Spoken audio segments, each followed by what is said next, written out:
அஸ்ஸலாமு அலைக்கும் வரஹ்மத்துல்லாஹி வபரகாத்துஹு. இன்று நாம் மிகவும் முக்கியமான விஷயத்தை பற்றி பார்க்க போகிறோம்.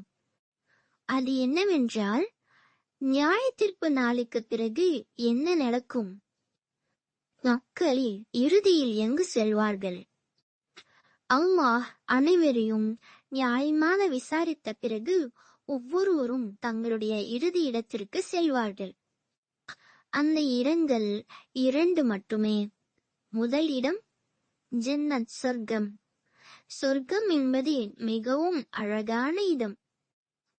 யார் அல்லாஹ்வை நம்பி அவனுக்கு நன்றி கூறி நற்செய்கை செய்ய முயற்சி செய்கிறார்களோ அவர்களுக்காக அல்லாஹ் இந்த சொர்க்கத்தை தயார் செய்திருக்கிறான்.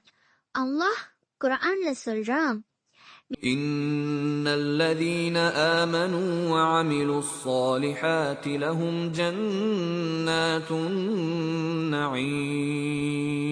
நிச்சயமாக நம்பிக்கை கொண்டு நற்செயல்களை செய்பவர்களுக்கு இன்பம் நிறைந்த சொர்க்கம் தோட்டங்கள் உள்ளன.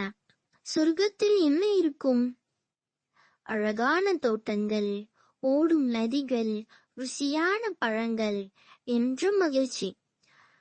அங்கே துக்கம் இருக்காது, வலி இருக்காது, நோய்கள் இருக்காது.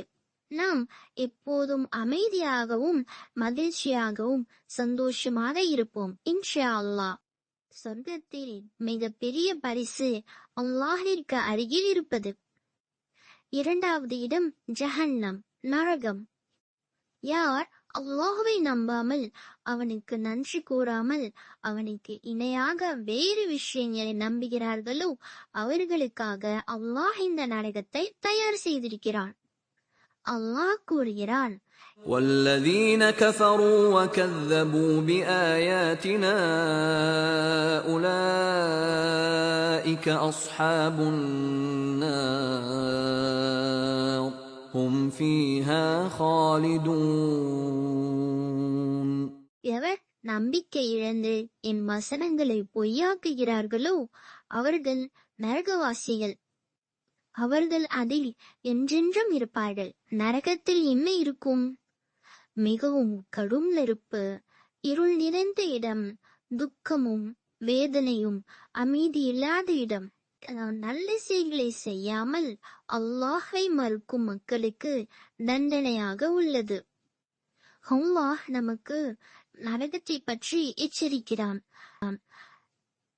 அதனால் நாம் எப்பொழுதும் நல்ல பாதையை தேர்ந்தெடுத்து சொர்க்கத்திற்கு செல்ல முயற்சி செய்ய வேண்டும் இன்ஷா அல்லாஹ்.